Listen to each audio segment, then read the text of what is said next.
Hello, love, but no goodbye. Welcome to the House of D. Today's episode is really close to my heart. Marami po sa ating nakaranas ng matinding pagkawala ngayong taon na to. And just like me, I lost my husband last January 7, so I know how real and how raw grief can be. But talking about life after loss is quite important because then we realize that after a loss, love is not gone, life is not lost, but we develop strength even in our saddest moments. Totoo yan. Grief hits us differently. Kasi wala nga tayong manual, wala rin po tayong timeline. And syempre, hopeful kami that this conversation will be a safe place. Hindi tayo nag-iisa. Healing looks different for everyone. But it's possible. Yes. Very possible. So today with us and joining us in the House of D is the beautiful and full of strength. Bilib na bilib ako sa babaeng to kasi kahit na walang makeup, napakaganda po niya. Please welcome Miss Jackie Lou Blanco. Yes. Tita Jack. Thank you, Jack. Pinundakan mo. Tita Jack. Fresh pa din. Grabe. Mukha ba tong naka-experience ng loss? Yeah. Napakaganda mo talaga. by God's Ever. Only by God's grace. So beautiful, even without makeup. And you know what I like about Jackie Lou? She's so beautiful inside out, no? Thank you. And ang strength mo, yan ang pag-uusapan natin. Kasi magaling siya mag-workout, malakas siya, pero yung loob, malakas din. Di ba? Mag-uusapan na natin at umpisa na natin, Jax. Alam naman natin na you lost your mother last April 12, no? Yes. And then after a few weeks, you lost your After husband. 20 days, 20 days. past May 1. Oo. So, How did you handle that? Ang bigat. with Ricky kasi, we kind of knew that the situation was not so good because his was stage 4 already when we found out. Cancer ba to? Yes, lymphoma kay Ricky. So, kumbaga, na-prepare ka. Kinda, you know, we kinda knew already because it was stage 4. He was getting better, but then it went to the brain. So we kinda mom, we already expected. Mom has had dementia for quite number of years. So parang just looking at her, we kinda knew maybe it won't take so long. Ang nagulat talaga kami is yung kay Ricky kasi he was doing okay until he wasn't doing okay anymore. So, Oo, kasi he was still doing a show. Di ba? he was doing a show. Even if he was operated on but yun na nga, it Pero was who was past it. taking care of him at home? Ricky kasi got hospitalized December. It was his girlfriend and the children. Where we were all kind of there. Parang basta we were all together. Yeah. Diba? Parang what mattered was what we could do in our way to be of help, di ba? So it was harder for me kasi mom, parang I was accepting of it na. But Ricky, it was harder because my kids were having a hard time.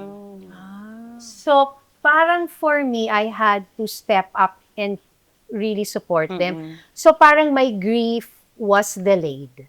Feeling ko nga I'm only starting to grieve now. Because parang after mom died, ang daming kailangan gawin. Tapos after Ricky, ang dami rin kailangan gawin. Parang, I didn't have time. Actually, sabi nga nila, you'll feel it daw after pa talaga. Yeah, and it would just hit me at the oddest times, di ba? But, Kasi like in your case, you had to be strong for your children, no? yes. Take for example, alam ko Ricky May is so close to her Ricky, dad. yeah. Sobrang close si Ricky May. Sobra. As in, idol na idol niyang daddy. Sobra. Did she take it differently the way Aya took it? Aya ba? Ara. Ara pala, sorry. Ara. Iba, si Ricky May, they all grieved differently talaga eh. But for Ricky May, parang nakikita ko na, I can't say na mas, it's just different lang because she had a different relationship with her dad. She's very close to her dad. Ara also had her own, pero Eh si Ken. iba rin si Ken. Kasi Inaanak ko yun. yes, he would say when Ricky passed na, he didn't prove himself enough to his dad. Meron siyang ganon. And si Ara naman, even when Ricky was still alive, she would say no one na daw would walk her down the aisle. Meron siyang, I think it's called anticipatory grief. Anticipatory And grief. si Ricky May naman would say, Mom, are we doing enough? Did we do enough for Dad? Do you think we did enough? So, Yeah. Parang iba-iba. Bata pa rin kasi siya. Yeah, di ba? I mean, I think to lose a loved one, to lose a parent. Ako, I lost my dad when I was 16. It doesn't matter what age you are. Yeah. Because when you lose a parent or any loved one, it's a loss. I just stand to wonder, no? Kasi like, sinabi mo with your mom, Yeah. you were kind of prepared kasi she had dementia. My dad had dementia And too. she was like 88, so parang okay na. Parang for me. She lived a full Pero life. di ba, parang, and then with Ricky naman, you kind of expected it na it's gonna progress Yes, because yes. parang, it's cancer yun. Yeah, I need to stage 4. Pero parang inisip ko kasi sa akin naman, no, in Yes. my case, I'm just comparing. Yes. Sa akin kasi parang bigla eh. Oo nga, I know. Mas masakit kaya yung bigla, yung parang no expectation. Yeah. Here's somebody who works out every day, who walks 20,000 steps a day, Yes. 27,000 pa, and then biglang boom. Mas mahirap kasi you're not prepared, no? Do you think you were prepared for your mom and Ricky? I don't think you're ever prepared. Talaga. Even if you're expecting you it. kind of know, pero parang what you feel after is just very different. I don't think I was ever prepared. All those feelings that you think na you got it na, parang okay na, mom's okay na. You keep telling yourself, she's okay na, she's going to be in a better place. But It's still No. different eh. Yung reality sinks in na. Sabi mo, Jax, that you felt you were never really prepared. Kahit ako, parang, ako mas lalo kasi hindi ko bigla naisip. nga eh. Kaya lang, di ba, hindi ka ba nakaramdam na para bang merong cryptic message na sinabi sa'yo si Ricky or your mom na you felt na Premonition, ganyan. na baka mamatay. Ako kasi, last Christmas, sinabi sa akin ni Divi na, Chuch, ang saya-saya ko, kompleto lahat. Pareho tayo. It's okay. Kompleto lahat. Parang everybody's here. Kasi last Christmas, andun yung mga anak ko, lahat ng mga apo. And all of his kids were there except for two. Yung isa kasi nasa States, tsaka yung isa. Pero when he told me that, I don't know why for some reason, I froze. So parang, uy, Hindi ko alam kung bakit. Hindi ko na-expect yun, pero parang I froze at my steps. And parang something told me, naku, baka this is Divi's last. talaga? Oo, naramdaman ko talaga yon. Okay. And then I looked at him, and then for a while, hindi ko alam kung meron akong sixth sense, but for a while, I saw him pass in front of me na para bang digital, parang digitized, na parang, oh my gosh, sabi ko, naku Lord, don't tell me, mawawala na yung asawa ko, he's healthy, you know, he works out every day, pero, ba't parang ganon? And then when we went to Japan, sabi niya, baka gusto ko na ring mag-resign, pwede na tayong magpahinga. Okay. Dahil total nag-asawa na yung bunso, si Mariso, pahinga na lang tayo, Chuch, you know, Parang let's lay low ng let's just live on the, yung income ng restaurants and lay low na tayo kasi parang we're 63 na rin, Yes, yes, 65. Sa'yo ba may gano'n ng mom mo or Wait, si ma'am, Ricky? kasi no, I just knew that just by looking at her physically na parang hindi na siya magtatagal. With Ricky, si Ricky kasi and I, di ba, when we got separated, it wasn't good until it became better, until it was okay. But he would tell the kids kasi, I want to, remove all the anger, all the resentment. I want all of us to be okay na and with your mom. So, yun lang yung aking na parang, sobrang lumambot. Diba? Yung parang, if anything, yun lang yung aking naaalala na parang that was a sign. Parang he wanted restoration. Yeah, parang he wanted restoration. Pero feeling ko nga may times kasi na yung gano'n yung sasabi, uy, premonition. Parang may sinabi. Sinabi niya na, dali ba? Kasi may friend kami yung gano'n, baka last na natin to makita. Tapos may nangyari. Gano'n. Pero usually, di ba, yung mga premonition, marirealize mo na lang after. After. Pag namatay na eh. Siyempre, ay mo Biglang, naman. kaya pala nung ganito, ganyan-ganyan, last week, sabi niya, bla ganyan. Or After na- meron naman yung, di ba, I remember si Nico, yung gusto kung saan-saan pumunta. Okay. Parang excited siya to go. But I remember nung kay Mommy, when Tito Divi died, she told, Oyo and I, we were in Baguio. And the whole time that we were there, Hindi namin alam that she was going through this ordeal na parang Tito DB was Hindi nga namin alam na nasa hospital. nag-aagaw buhay and all. okay. We didn't know kasi it happened so fast. Oo nga. Tapos, nung time na sinurgery, basta nalaman ko, he's gone. Oh, ganun na. So when I called her, after nung medyo nahimasmasa na siya, kasi it was my tita who called us first. Sabi ko, Mami, why didn't you call me or Oyo? Di sana, nung surgery pa lang, we were Punta already na there on the way. praying with you. Yes. Tapos sabi niya, it happened so fast. Happened so fast. And he was so, after the surgery, he was okay. Tapos parang nag-thumbs Nagaganon, up pa daw, ganon. And tapos yun lang yung medyo nakakaiyak yung part sabi ni Mama na, I didn't know he was gonna die. I thought Wala, kasi, uuwi ko pa. Kasi Kasi nga, na-opera siya eh. And then after the operation, okay naman siya. Si Ricky ba na-opera siya? na-intubate. Ayun, na-intubate din Intubate si ako sa Divi. first Pero he time, wanted to remove the Ricky intubation. also wanted to remove Hindi siya makahinga. So, it's very pinipilit ko sa doktor, tanggalin yung Ganyan na intubation kasi hindi siya makahinga. He kept pointing at it na remove and then he asked for the cross. Parang give me the cross. Kasi we bought identical crosses sa Holy Land when we went. Tapos nung hiningi niya, tapos gumanon siya, sabi niya, Panginoon kong Diyos, kaawaan mo ko. Jesus, sabi niya, have mercy on me. Gumagano siya.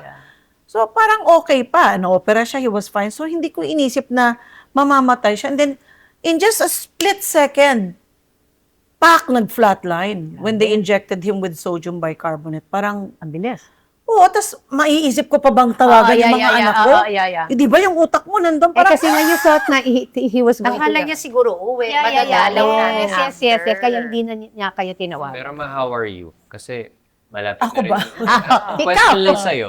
Kasi malapit na rin mag 1 year. Malapit since na rin mag Tito 1 Divi year. passed away. So, well, I can say, I'm a bit better or kayo makakapansin, I'm a lot better. Ikaw, mapapansin mo ng birthday ko. Di ba, iyak ako ng iyak. Baka mamaya. Iyak ako ng iyak. And then there are nights na nag-iisa ako sa bahay na talagang, of course. Siyempre, mamimiss mo din naman. Like last night, Niya mag-isa na naman. like last night when I was fixing my stuff for the show, parang inisip ko yun ang topic. Wala akong planong umiyak, pero out of nowhere, iyak na naman. Of course. I mean, Ikaw, ako rin, when I'm asked how am I said, I take it at a day at a time because there are days that are good and there are days that are really not okay. But, At saka you're so close to your mom, di ba? But you didn't live in the same house. no, but Pero still, super close. Still, we would always be there weekly and Yeah. I mean, I miss her so much. I miss Oo, her so ako much. din naman. Her presence, I mean, her memory will always live on. But I want to have her here with me. But I mean, like I always say, our lives are not ours. So Yeah. God says that it's your time and it's your time. Di ba? I mean, on that note, sinabi mo na parang you just have to accept it. How did you cope? I just, really only by God's grace. I cannot Pareho really tayo. say anything else, but only really by God's grace. There was a time, since we're talking about parang balikan ko lang yung if there was any like sign, there was a time in my life that I prayed for God to restore my marriage. That was my prayer. But God had other plans. After a while, that didn't seem important. What was important was that Ricky received Jesus in his heart. Maybe talagang ito yung gusto ng Diyos and hindi na ako mag-worry kasi okay siya. So, siguro that was one of the signs now that I'm thinking about it kasi parang okay na, tinanggap niya yung Panginoon niya. What can be more The most important than important that? thing, di ba? We've had our time, maybe that was just our time, but restoration happened. So parang okay. What was the most important thing that anyone told you that helped you cope? And what was also the worst thing that somebody told you na hindi nakatulong sa pag-cope? Siguro yung worst, wala. I think probably the best is that whatever you feel, even if it's very painful, is temporary because there will be days that you'll be okay and parang time will really help you with that. So, parang sa akin, okay. At least alam kong kung today is really bad, then maybe tomorrow will be better, di ba? Yun. Okay, may question ako sa inyo, Ma and Tita. Did you try to find some sense and meaning dun sa nangyari sa inyo personally? I think with my mom, no, but with Ricky, yes. Parang, bakit? Parang, why so soon? I tried, but then, after a while, I just realized this is really God's plan. But did I question? Did I ask, bakit? Sana mas may time. Yes, I did. But things like that, kasi they really won't make sense. You just know that that's part of God's plan. And makikita na lang siguro natin na after a while, eto pala yung dahilan kung bakit. For me, yeah. How about Sa you? akin, of course, I asked God, para bang why? Ay, oo. Parang he's a good public servant naman. I mean, kung titingnan mo yung mga nagawa niyang project sa distrito niya, super. Parang, at saka, everybody who went to the wake was saying he's so kind, he's so nice, Yeah. he touched my life, Yeah. ang dami niyang nagawa for me, up to the smallest janitor. So sabi ko, mabait naman yung asawa ko, marami naman siyang nagawang maganda, marami siyang, di ba, parang, Marami pa siyang plans. Yeah.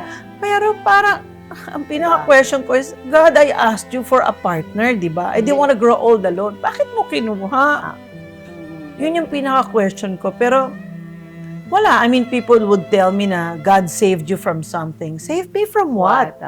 And then, pero hindi ko talaga mag-gets. And then like, I asked you, di ba, what was the worst? Yung pinaka-worst na advice sa akin was, wag mong tanggalin sa kwarto mo lahat ng damit niya at araw-araw aamoy-amoyin mo yung mga damit niya. It was so dumb yung sinabi sa akin. Parang, Yakat-yakapin mo. Oo. Pero ang pinaka-nakatulong naman sa akin was, you cannot ask God, di ba? I mean, God's wisdom is above everyone else. Although from the very beginning, nakatingin lang ako kay God. Sabi mo nga, delayed yun sa'yo. Sa akin, delayed, Len. Hindi ako maka-grieve. Okay, umiiyak ako, hindi ako kumakain, pero delayed din yung grieving ko kasi titingnan mo yung burol, yung libing, ang dami. Ang dami mong kailangan Ang dami mong iisipin. Ang Sabi dami. sa inyo, tita, that must Magkasunod. have been a busy month for you. Hindi talaga, my mind couldn't process the loss. Parang after 2 weeks, nandun na naman kami. Meron na naman. Meron na naman. Oo. Tapos after, Then, namatay din si Ate Sure, Guy. tita, you weren't expecting naman na after. sabi ko, ano ba yun? My Oo. pamangkins would say, pwede na tayo alam na natin kung sino tatawagan. Yeah. Yung parang, which isn't a good thing, but it was too much. Di ba sabi nga nila, our lives are borrowed. Yeah. Pero, di ba minsan nandun yung temptation na, God, bakit ba? Pero, sa akin ako, the way I'm able to cope is to just accept You need na to that naman is God's plan. Yes. God has other plans for you. Yes. Hindi pa siya tapos sa'yo. Yes. Ako, ang question ko every day is, what is your plan for me? Yes. What do you want me to do? Yeah, what else do you want me to Yeah, do, yeah. Lord? Parang order my steps, guide me. Yes. Tapos ang lagi kong tinatanong, ano ba yung plano mo, Lord? Ba't kailangan raw maging single? Oo. Pwede naman ako mag-minister ng may asawa. Yeah. Pwede naman akong gawin yung kung ano man yung gusto mong Yeah. pagawa sa akin na may partner. Ba't kailangan ako solo? Yeah.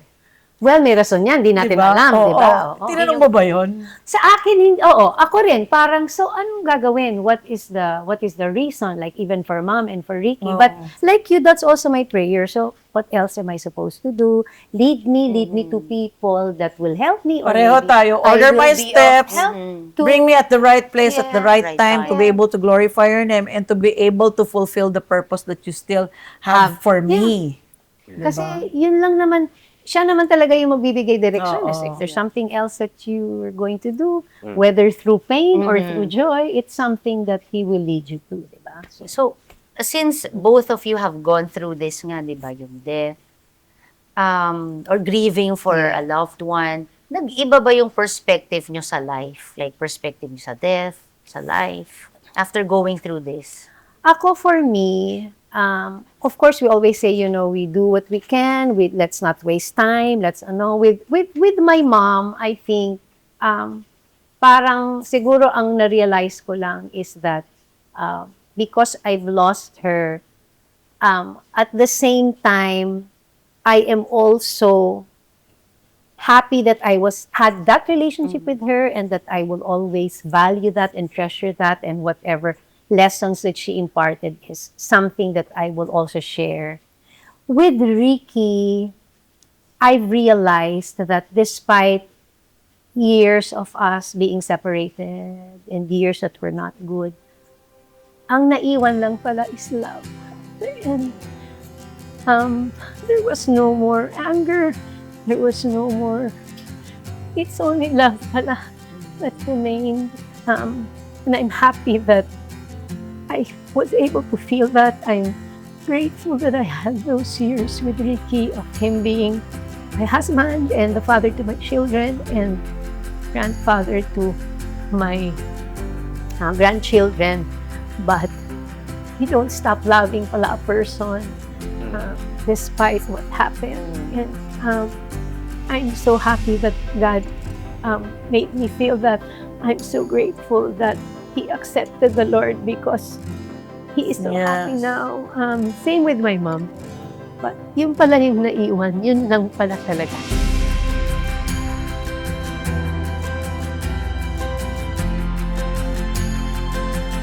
Sometimes, di ba, after you lose a loved one, especially a spouse, di ba, parang for a while may doubt na mahal ba ako. But because of that, parang naisip ko na, thank you God for allowing me to have that time. Sorry, with him in Japan kasi doon ko talaga na-feel na mahal niya ako. Tapos, nag-ano pa kami, nag-TikTok pa. Pero hindi ko ma-upload because alam nga namang i-upload ko pa. Para sa'yo na lang. For your... Kasi yung hotel namin was Apa Hotel. Okay. So I was dancing the apate. And siya yung yes, but syempre, I mean, how could I even upload that na, you know, he just died. So I guess, you know, sometimes we have doubts after a person dies, but there's always that reassurance. And you know that love is what remains. Sa gitna ng lahat ng business niya, andun yung question, minahal ba ako? Of course, minahal ka. Mararamdaman mo na, yes, minahal niya ako because yung last moments niya, nasa akin. Exactly. And when we arrived in Manila, na nag-attend siya ng reunion, and I could not because he was sick, nakaalis na daw siya sa event. Bumalik pa siya just to get me an empanada. Oh, sure. Sabi ko, that alone is already showing na Yes, of course. minahal niya ako, even if people want to make me believe na hindi. Saka ikaw alam mo yun. Nagsasabing hindi. Ay, nako. Ha? No, I will not name names na lang, pero Hindi, tsaka ikaw mismo, alam mo yun. Because Yeah. you know the kind You'll of relationship. feel it naman definitely. Definitely. love is what remains. But then how did you build yung strength from that? Na every now and then, when you hear a million thanks, Oh, yeah. when you remember paano kapag wala na ako. Kasi yun yung movie ninyo ni Ricky, di ba? And then a million thanks for your mom. Mama, How yeah. do you feel when you hear those things? Well, when I actually I just sang it also the other day because they gave Mama tribute. It's bittersweet kasi it gives me joy to be able to sing her signature songs or songs that were attached to her. But at the same time, of course, I miss her a lot. Pero I just really try to focus on what I had with her. Yeah. So that I'm able to also, I guess, help or inspire other people that are dealing with that. Of course, the memories are painful, but they also give you a lot of joy. With Ricky naman, I look at my children and my grandchildren, and he is alive in them, diba? And that helps. That helps me go on. That helps me with my days. It also tells me na I need to do what I need to do kasi wala na siya. Yeah. And I honor both of them. So parang I honor them with what I do. And that's how you're able to move on. May moving It on ba helps sa'yo? It helps. Yung moving on, I think you move on a little bit every day. It doesn't make the pain less. So ikaw ba, may have plans for the future? Syempre Personal, naman, everyone has professional plans for the plans, yeah. future. Pero parang sa akin kasi, I don't believe that there's such a thing as moving on na you'll leave it behind you. Hindi. No. It's always there. It's moving forward. It's using that pain that you feel kasi it will resurface every now and then. May mga triggers eh. Kunyari, when I hear the song Sika or when I hear the song Ikaw, kasi pinatranslate ni DV yun sa Ilocano. Okay. So that's our theme song. So every time I hear the song Ikaw, yung Ikaw ang bigay ng may kapal. Es siya, Sikati intenti na Okay. Parang gano'n. Every time I hear that, naiiyak ako. Pero Okay. I tell myself that I should use this pain to move forward. Parang ito yung strength ko.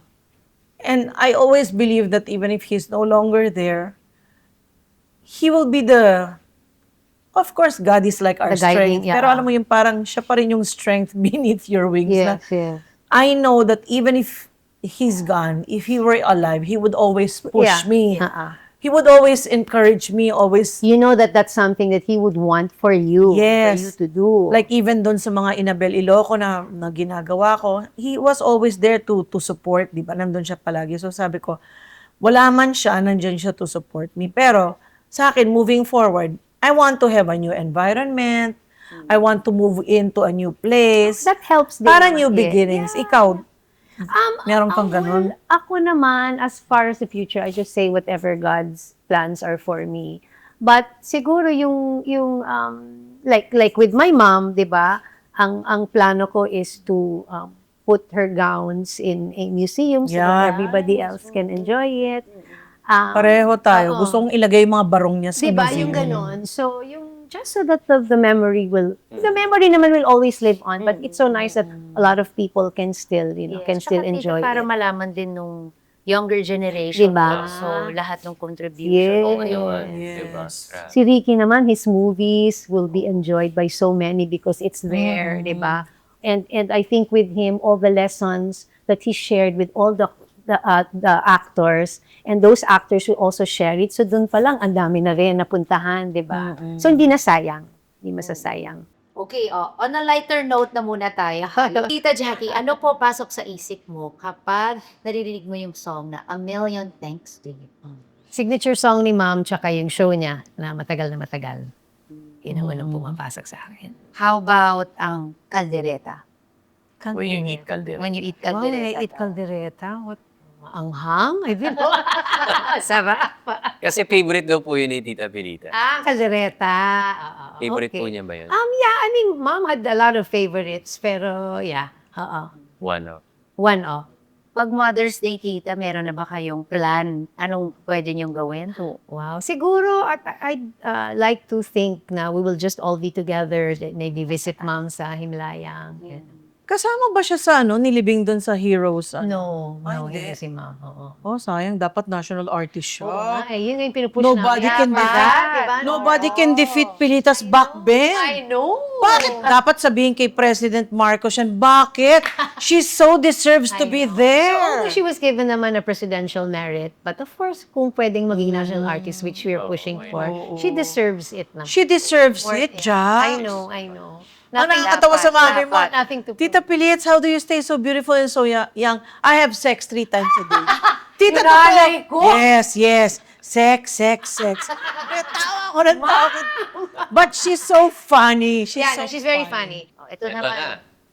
May surprise tayo para kay Tita Jackie. Wow. Ano yan? Surprise tayo, ha? Anong surprise na yan? Tita, may message. May nag-message para sa'yo. Nako, sino ito? So, ito. May nag-message. Parang dati nung panahon natin, beeper pa. Ito. Panuorin mo Pager. yung message. Hi, Mom. Grabe na sa HouseOfD ka na. Iba ka na talaga. I just wanted to wish you an advance Merry Christmas and tell you how much I love you, how much I'm so grateful to have you in my life. Lahat ng tinandaanan ko sa buhay, mas magaan siya kasi kasama kita. So, totoo yan. Walang excess yan. So, I hope you enjoy your guesting. I love you so much. And I'll see you soon. Ay, nakasili, May. Ano talaga Yes, yan. really looks like her dad. She looks like her dad. And she's very, lahat naman namang anak ko, they're very thoughtful. But she is one na, kahit na hindi siya panganay, parang panganay din siya. Thank you, Jackie, for being with us. Mga kaibigan, alam natin that grief is never easy and healing doesn't happen overnight.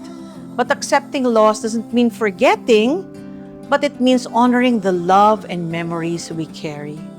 So, little by little, we will find time to build courage, to be able to laugh again, and to live fully.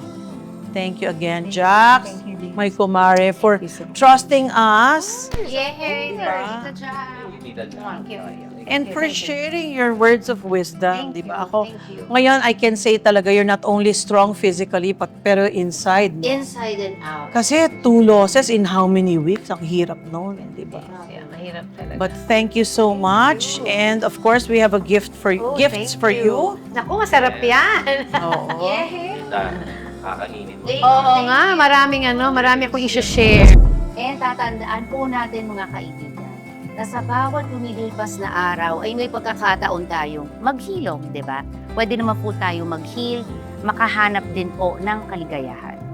Ang mahalaga, huwag tayong matakot magmahal at mamuhay muli. Slowly but surely, we move forward, stronger, wiser, and full of hope.